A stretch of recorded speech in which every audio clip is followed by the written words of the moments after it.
hello everybody. We're in English, our first English language version of Fashion Council Germany Voices Talks, because I'm happy to be able to welcome visitors and my speakers from Brussels and from Lisbon. And for those of you who don't know me, I'm Melissa Drier, former German correspondent for Women's Wear Daily in Berlin from 1985 until last year, when it would have been my 43rd year with Fairchild Publications, and I had the feeling that was enough. So, but here I am to talk to Joana Jorge from ModaLisboa in Lisbon, Elke Timmerman, director of Mad Lab at the Mad Center in Brussels, and Alexandra Pisco, who's founder of Pisco and Company in Brussels, which is an agency which provides consultation, development, and promotional services to both emerging brands and investors. Basically, I'd like to start because with so much on hold or canceled in the midst of Corona, I'd like to just get a brief status report from each of you and to basically know, find out what you're concentrating on right now. So I'm going to start with Joana. Fashion weeks are being canceled right and left, or they're going digital, but I couldn't really find out what was going on in Lisbon. So what are you planning? Thank you. First of all, thank you for the invitation and for having me. My pleasure.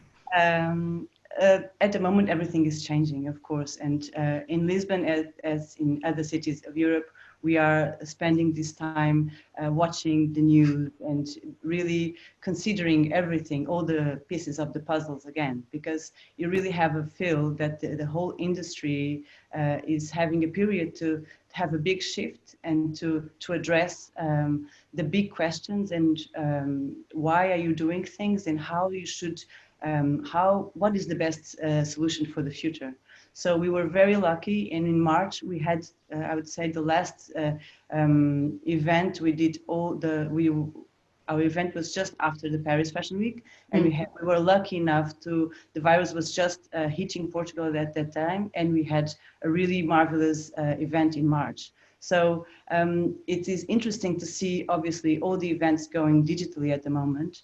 As we are at the end of the calendar, we are always after Paris. We are really still working on two different scenarios. So in a way, of course, digital, it's you have to do it. You have to reinvent yourself in a way that it's more technological. How do you touch and how do you move your audience digitally? That is, of course, a thought that it's and a concern that we all need to address. But at the same time, we know that a physical event, the way you are able to move people, the way you are able to convey a collection and the emotion of that moment, even if we need to reconsider and to address what the fashion presentation moment is about, because I think we all need to have that discussion. We still need to have a physical moment. So, but is October a possibility? At this point, of course, we know that there's many uncertainties. So, for instance, in Portugal, the government is launching an event law that defines how events can happen until the end of September. And so October, it's still a possibility, but of course, a lot of uncertainties.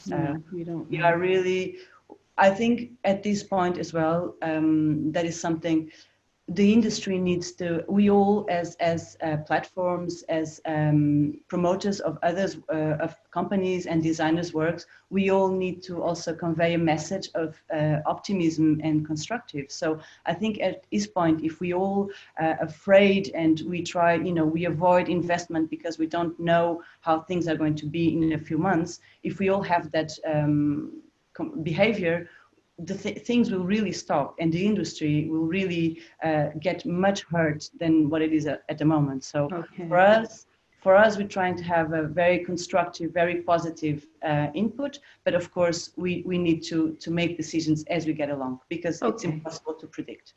Let's find out. Elke, I've never been to MAD, but it seems like a place where personal interaction's quite important. I mean, your website even says, bring your sheets, you can sleep over. That clearly isn't happening at the moment, but what programs are on, what's off, And I see you have a lot of digital webinars. Have they satisfactorily filled the gap? At the moment, yeah, Mad Home of Creators is mainly a platform for fashion and design, so fashion, which is partly expressed also by mentoring programs that we have throughout the year, so intensive mentoring programs, and we have an in-house incubator, for example. So we have the ateliers, the workspaces of the designer in-house, which means that those workspaces were temporarily closed, but we reopened it because we wanted to have on the demand of the designers, of course, because they had already missions being cancelled, and they even by closing the workspaces was even more impact more impact on their business. Daily business. So we reopened that some weeks ago, and they were very happy. By the mentoring programs, everything is just continued digitally. So our external experts in-house and external experts are just continuing as they did before. So that's perfectly possible. What we see directly is that, for example, we have also 2 people in-house who are working on the mentoring of job seekers. Is that the job seekers, they have a difficult time because there are even more job seekers announced within our sectors, but in every sector, I would say, as from the summer on, maybe even from September on, it's going to be high explosion, I think. So we lose them a little bit, the contact with the job seekers.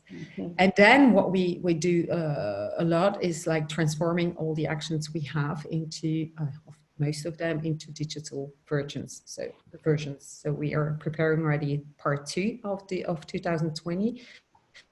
Belgian Fashion Awards will be this year. It's organized by us this year. That will be a digital version. Okay. We don't know yet how we want to do it because it's a prize. It's an award ceremony. It's not easy to do that digitally. We have the webinars. So our seminars are just translated in a digital version. We have good feedback, as I imagine you have that as well, or Fashion Council Germany has that as well. We did an analysis in the sector, and that's one of the major things that's coming out of that is like, we want to exchange experience. We want to learn more about digital, how to work more digital. So that's what we're doing right now. We offer them extra digital mentoring programs one-to-one, and we just finished this morning a webinar on it's sort of learning by doing, but I think the whole world is learning by doing. Alexandra, let's go as an agency, as someone who is an advisor and an agency. Is how you work, have there been a major shift in how you work with your definitely clients? Yeah, I mean, I used to travel a lot. I travel a lot less. Luckily, a lot of my work is as a consultant can totally be done, through Zoom meetings and such. But the nature of the work definitely has shifted into, the nature of my work is finding solutions, but it's definitely finding new, sort of new ideas, new visions, which in a way is very exciting because I am one of those, and I am amongst other like-minded people who, have a deep feeling that there was a problem in this industry for a very long time, and that this virus has precipitated an existing, reality. And it's just kind of made it happen a lot faster and a lot kind of harsher, but that something had to change. But of course, just on a day-to-day, like, for example, I consult for the Mercedes-Benz Fashion Week Madrid, which their next one is scheduled before the, right before New York. So kind of the first on the calendar. And, it's, I think it's a time where, instead of having that initial reaction where it's like, oh my God, how are we going to do what we always did, is to look at, okay, the situation presents obstacles to how we used to do things. I'm saying in terms of like a fashion event. Right. But there are new opportunities now, and just trying to exploit what is this, the new technologies that we're forced to use. What can we do with those technologies that we couldn't do with the traditional fashion show setup, you know? Can you give me an example? Well, I mean, for example, if you know, say, okay, we're going to be doing streaming. I mean, like Shanghai turned it around very quickly, and that you could kind of see the seeds of the new opportunities. I mean, for example, one of the things I've suggested to them in Madrid is, you know what, the fact that if you start streaming certain shows and if you have it digital, you know, the complete thing digital, it doesn't mean not to have moments, because I do agree with Joanna about people need to, you know, also have kind of human moments. But if the whole thing is digitized, that means that one, you can really, really give a real feature that Fashion Weeks have always had a problem with doing to accessory brands. Because in between, let's say a live streaming of a fashion show, you can bring in, you know, an accessory brand that does a 3-minute short where they present their collection, they present their brand. You saw it in Shanghai Fashion Week, how, you know, it affords for some of the younger brands that maybe don't have the means to put on a show. They can put together a really cool clip that presents the, you know, presents their collection, presents their brand, their DNA. You know, I mean, there's things that you can do now that you couldn't do in the context of a traditional fashion week. And I think it's to, you know, to kind of look at the opportunities instead of trying to, you know, hit yourself of like, how are we going to make it how it used to be? It's not. No, but it's just about identifying those opportunities. And Mad, Elke, I wanted to know what your webinar said. I know it wasn't yours webinar specifically, but Mad just last week had a webinar called "How Can You Turn a Crisis into an Opportunity?" That's what it's about. Anyone have any? Yeah. How? You know, what do you tell people to think outside the box? Needless to say. And I mean, and like, for example, I'm also consulting with a company that they do trade shows. Now, of course, you can imagine that's an industry that's like, you know. Yeah, no, they're they're having a real problem. But for example, you know, one of the first things I said to them is, because I knew that the, you know, the kind of, the board, they see their business model as being, we're about selling square meters. And it's like, no, you're not. You're about connecting brands with their audience, with their wholesale audience.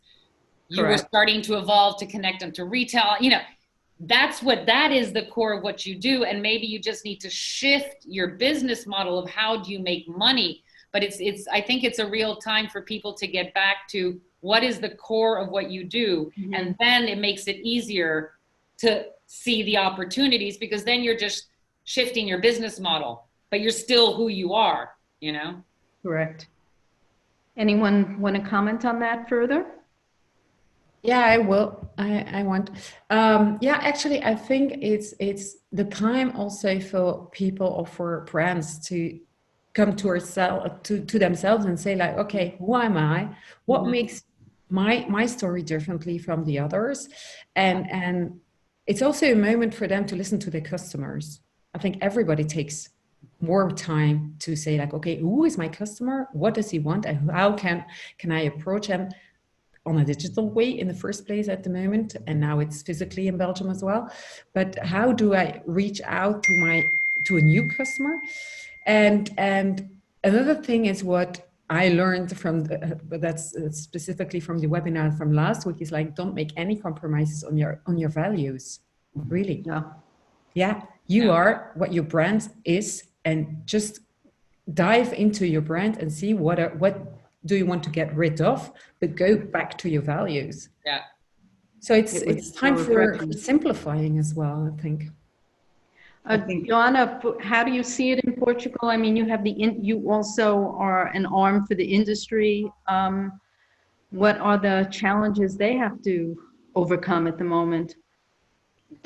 Again, this is I totally agree with what you were saying. This is really a moment to find again who is your customer and how do you speak to him directly at this point. So we were all selling and talking to customers in the other side of the world, and all of a sudden we have to think locally in a different way, and we have to really make that engagement positive and to get more energy and more revenue from that.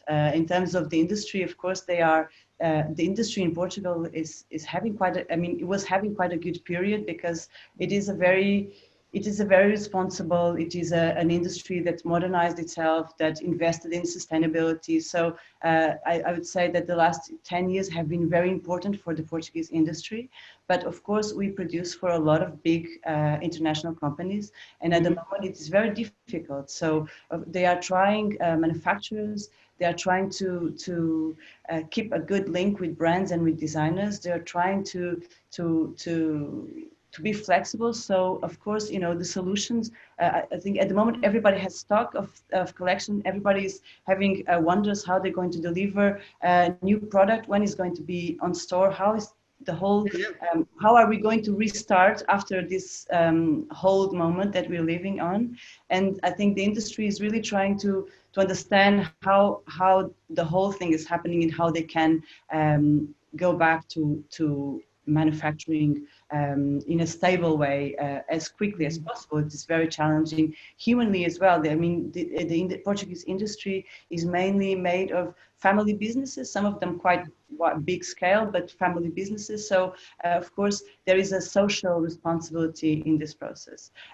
They are of course as well investing in digital and investing in getting closer to their brands, and also looking locally. I think one of the challenges, for instance, for our industry is still the lack of brands. So actually, when you are producing only for others, you are more dependent on how things are going globally. And if you invest in your own products, if you invest in your own local brands, you can be more flexible, you can find better solutions. I think that is something that needs to be addressed at this time.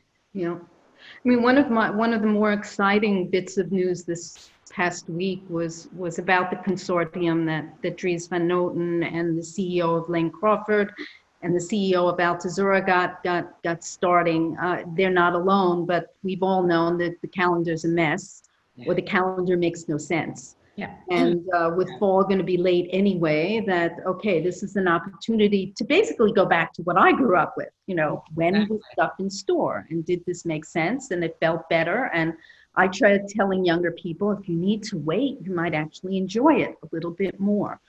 But do you think this is going to throw another whammy in the system if everyone has to suddenly shift? They're going to have to shift their calendar. I know a lot of our smaller brands and designers here, I don't think they even know what they're doing for fall, what they're going to do with spring that is sort of sitting somewhere. Are there other more pressing? How do you feel about this news, about the possible calendar? I think it's great. Finally. Yeah, I think it's great. Yeah. It was great. Yeah. Okay. And I mean, I'm feeling less lonely, because I used to think that a lot of what I thought were the problems, I was the only one, thinking this way. Apparently, this is not the case at all. And everyone's just going, wow, okay. Yeah. And a lot of boutiques, sorry, a lot of shops and boutiques are asking for this, multi-brand boutiques are asking for this as well. Yeah. Yeah. So you're definitely not the only one. I think there's because I mean, really desire. Yeah, because basically it's just falling into the trap of the model, in a sense, that was set up by fast fashion, and that all of a sudden everyone else had to follow. And so it's true, like Elke says, for these multi-brand boutiques that all of a sudden found themselves forced to kind of get into that crazy, rhythm of fast fashion, something new every 3 weeks, something that, It can't be new. It's just not possible. It's not. And for the smaller brands, I think it's good for them, because, they couldn't make 8 collections a year. No. They didn't have that kind of money. No. And even if you do, but what do you, I mean, then there's the consumer. We have 2 generations of consumers who have an attention deficit syndrome and want everything now and yesterday, and they want it cheaper, and they want it on sale. And do you think they're going to change? If the consumer doesn't move with the shift, there's going to be a problem. I mean, how do you see it? Sometimes I think I'm much too negative on that scale. So Well, we've been, Joanna, Elke, and I, and Scott. It's something that we've been talking about for a while, and that there needs to be. I think that an awareness campaigns It was happening already. You could already feel that in the younger generation, they were looking for brands with more authenticity. They were kind of having just too much with all this consumption. Even though you still have also a lot of young people, here in Brussels, the minute they opened up the Zaras and the Primarks, there were lines outside, and I was very sad that day. But, I think that, it's consumer awareness, and an example that, we've often talked about is to learn from what the organic food industry did. They've done such a great job in making people are so, the old joke that, we were talking about years ago, where it's I kept saying, I am so fed up with having someone tell me exactly where their chicken came from, where their butter came from, and they're sitting there telling me this in a Zara t-shirt. Yeah. Let's have a look. It's exactly what Alexandra is saying. It's even if I don't like to say we have to educate them, but we have to educate the customer. And it's an awareness campaign can only be done on a higher level, on a European level, because this has to be. We have to explain what fashion is, and not what high-end, what fast fashion is, because everybody knows this a little bit. But what is real fashion? And on a local level, what we do in Belgium, and I assume in other countries they're thinking about it, and I know Scott is fighting for it, is that we launch with our regional partners an I Buy Belgium campaign. So it's a campaign, a communication campaign, where we promote all our fashion and design brands, and now we're going larger to all the creative industries, and we're focusing at the moment on web shops as well, because just to show to the customer, you can buy Belgium, and it's only local here in this case, but it's accessible. Really, it's accessible, but you need to explain why it is accessible, and that's something that we still have to work on. We can work it on a European level, but all the nations or the regions have to do their job as well, I think. And it's I always wanted to support your local designer campaign, just slapping names on every week. Joana, I think you wanted to say something. You look eager. No, I was going to say, I think what you were saying is completely right, but I think one of the main challenges is not only about the customer, it's also about the industry. So of course, when you look back at the proposals that are being made on reshaping the fashion cycle and the calendar, you think about everybody who is part of that industry. So those are the designers and the buyers, of course, in the stores, but there are also the factories, and there are also the mass market companies. So, and I'm thinking when I see the big international fashion companies who operate globally, you think about the high fashion, but also the fast fashion, of course. And I think a lot of the problems are, and a lot of the stress made on designers and companies of deliveries happening every 3 weeks and new product. And I mean, we are spoiling our customer, of course we are. And we are, because we're offering product that is so cheap, our customer doesn't realize how valuable and how expensive it is to make that product. But also we as an industry, we are doing that. We are polluting so much, we have so much waste. So we really need, I think it is a point, and I think again we have to keep optimistic, but it is a point that we need to challenge policymakers to set up boundaries, because they need to be set up for sustainable and for an environmental cause, but because it's the future. And regarding the amount of product that we need that is produced and is launched every month, it is too much. So we have to. My thing is, we have to challenge the big companies as well, as we have to offer. We want to still be in dialogue with our customer. We want to offer a novelty, but that does not mean so much product. That has to be.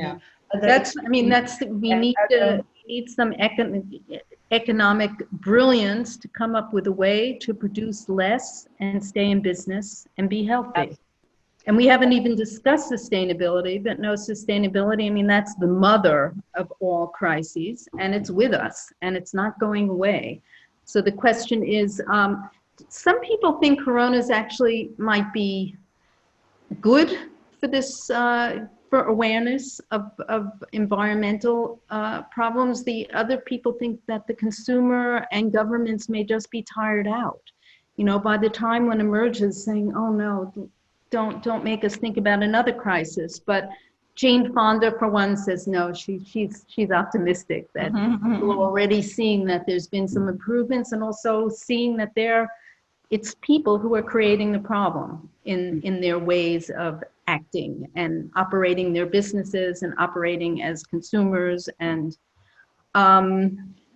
it's got to come from every direction, you know, from the manufacturers, from the big companies, but also that's why I think, you know, everything kind of has to happen almost at the same time. You're sort of attacking it from a variety of angles. Yeah. And the consumer is important, because at the end of the day, a lot of these companies, they're going to do the right thing if it means they're going to make more money.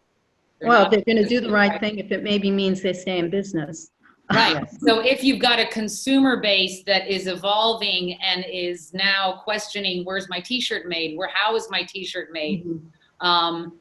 Then it'll motivate, you know, the company to clean its act up as well. So you need that pressure from the consumer, then the pressure, you know, more sort of policy pressure, and to kind of, because it's such a big problem. You got to come at it from a variety of angles at the same time. Yeah, and that's going to be the creative and also interesting and challenging part of it, because there's so much to address at the moment. We are almost out of time. It's been really a pleasure, but I leave the last 2 minutes. Does anyone want to put in a last word? I think I would just say, I think after all this challenge, we've not flown for 2 months. We have made things that we never thought we would see on our during our lifetime. I think it is really a time for hope, for being more human, and to do things that you believe, that inspire you, that emotionate you, and to share that with whoever your audience is. If you're talking about a brand, if you're talking about factory, if you're talking about the show, it's about doing things, finding again why you're doing things, and who is the really important people that you're doing it for, why you're doing it, values, and being human. Beautiful. Yeah. Well, let us hope. Yes. And, thank you, ladies, and thank you to our audience.